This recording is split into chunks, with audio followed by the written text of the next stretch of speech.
भावाचा गोळा पाहायला जाता तुम्ही ना कसा फेकते भाऊ. तर आता भावाला वय वगैरे विचारू आपण की किती कमी वयात भाऊ गोळा कसा फेकते. आधी पोलीस भरतीत वय पण बसत नाही आणि सर्व मुलांचा हाच प्रश्न असते की गोळा जात नाही गोळा जात नाही. गोळ्यासाठी ताकद पाहिजेत, कोणी म्हणते हाईट पाहिजेत, कोणी कसं म्हणते. भावाची हाईटही नाही ना, बिल्डर बी नाही भाऊ, पण तरी गोळा आउट ऑफच्या हातभर पुढे फेकते. तर आपण भावाला एकदम सर्व विचारून घेऊ आणि त्या जर टिप्स तुम्ही फॉलो केल्या तर नक्कीच तुम्हाला बी समजेल की गोळा आउट ऑफ कसा करायचा आहे. तर भावाला आपण विचारू. भावा, तू किती दिवस झाले प्रॅक्टिस करता पोलीस भरतीची? 1 वर्ष झाले भाऊ प्रॅक्टिस करते गोळ्याची. आणि रनिंग वगैरे चांगली वाटते तुझी. काही अग्निवीर वगैरेची तयारी करतो का? अग्निवीरची तयारी करते भाऊ. आणि गोळा म्हणजे किती दिवस झाले फेकू राहिला कंटिन्यू एवढा आउट ऑफ झाला तर? कारण की एवढा आउट ऑफ म्हणजे 6 फूट 2 इंच हाईट आहे. माया बी एवढा आउट ऑफ नाही आणि तू एवढा आउट ऑफ फेकतं.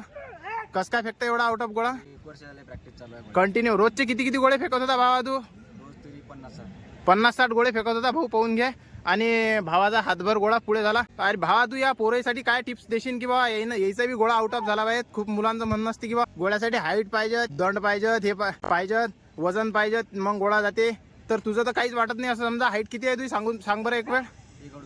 168 हाईट आहे फक्त भावाची आणि गोळा किती आउट ऑफ फेकते हे पाहिलंच तुम्ही. तर भावा, तू या बाकी पोराईसाठी काय संदेश देशील की बा तू मुलांचं म्हणणं असते की गोळा जात नाही अशा म्हणणाऱ्यासाठी तू काय संदेश देशील? त्यांच्यासाठी तू एक म्हणजे हे आहेस, मिसाल आहेस की बाबा तुझा इतका गोळा आउट ऑफ आहे. तर तू त्यांना काय सांगशील?